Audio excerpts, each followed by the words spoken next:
Mean निकालने में क्या कंफ्यूजन है कि 3 मेथड्स में कितने कॉलम बनाने हैं, कौन सा फॉर्मूला लगाना है। वैसे डायरेक्ट मेथड आपको देखते ही लगता है आसान है, लेकिन इसमें कैलकुलेशन ना बहुत ज्यादा है। इसमें कॉलम जरूर ज्यादा बनाने हैं, लेकिन इनमें क्या है, कैलकुलेशन इजी होती है। इसमें कैलकुलेशन में ही गलती हो जाती है। ठीक है, तो जो डायरेक्ट मेथड है इसमें आपके बनते हैं 4 कॉलम्स, एज्यूम्ड मीन में बनते हैं 5 कॉलम्स और स्टेप डेविएशन में बनते हैं 6 कॉलम्स। तो 4 कॉलम है वो क्या बनेंगे, एक है एक्सआई और एक है एफ आई एक्सआई। अब एक्सआई क्या है, एक्सआई है 0 प्लस 10/2 जो कि 5 है, ऐसे ही ये 15 आ जाएगा। ठीक है, एफ आई एक्सआई में इन दोनों को मल्टीप्लाई करना है। इसका जो सम है फ्रीक्वेंसीज का, समेशन एफ आई 20 आया है, और आपको एक इसका सम निकालना है, समेशन एफ आई एक्सआई। मीन का जो फॉर्मूला है डायरेक्ट मेथड के लिए, तो आपका जो मीन जिसको हम एक्स बार से डिनोट करते हैं वो आ जाएगा आपका 420/20। तो मीन आपका आ गया है 21।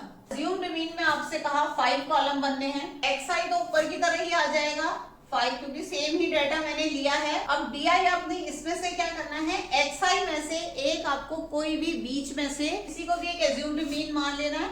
मैं 15 को मान लेती हूँ। अब आपका एक्सआई माइनस है, यानी कि 5 माइनस 15, ये -10 आ जाएगा, ये 0 आ जाएगा, ये 10 आ जाएगा। गलती होती है वो यहाँ पे होती है। हमें क्या करना है, ये क्या है, एफ आई डी आई निकालना है, लेकिन क्या कई बार एक्स आई डी आई निकाले। तो बेस्ट है कि यहाँ आप हाथ रख लो, फिर आपका ये गलत नहीं होगा। अभी तो छोटा डेटा है, बाद में गलती होने के चांसेस ज्यादा हो जाते। तो ये समीशन एफ आई आपका 20। अब आपने निकालना है समीशन एफ आई डी आई, यानी कि इसका सम निकालना है, आ गया 120।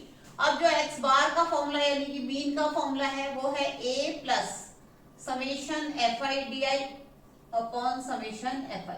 ए आपने 15 लिया है एफ आई डी आई का जो सम है वो आपका आया एफ आई डी आई का 120 अपॉन समेशन एफ आई आपका 20 है, इक्वल टू 21।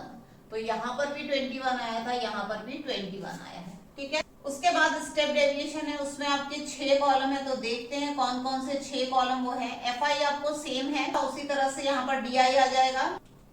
तो अब यू आई है डी आई अपॉन एच, इसका जो एच है वो 10 है। ठीक है ना, 10 मतलब हाइट, इसकी जो विड्थ होती है वो है एच। तो यहाँ पे आ जाएगा -1 माइनस 10/10, यह आ गया 0। ये रहा एफ आई और यू आई, इस तरह से उंगली रख लो, गलत नहीं होगा। इस तरह से -3 देन 0 देन 7 देन 8। अभी सेम उसी तरह से ये आ जाएगा 12, क्या, समेशन एफ आई यू आई। अब जो एक्स बार का फॉर्मूला है स्टेप डेविएशन के लिए, A plus summation F I U I upon summation F I into H, यह आ जाएगा 15 प्लस 6 इक्वल टू 21।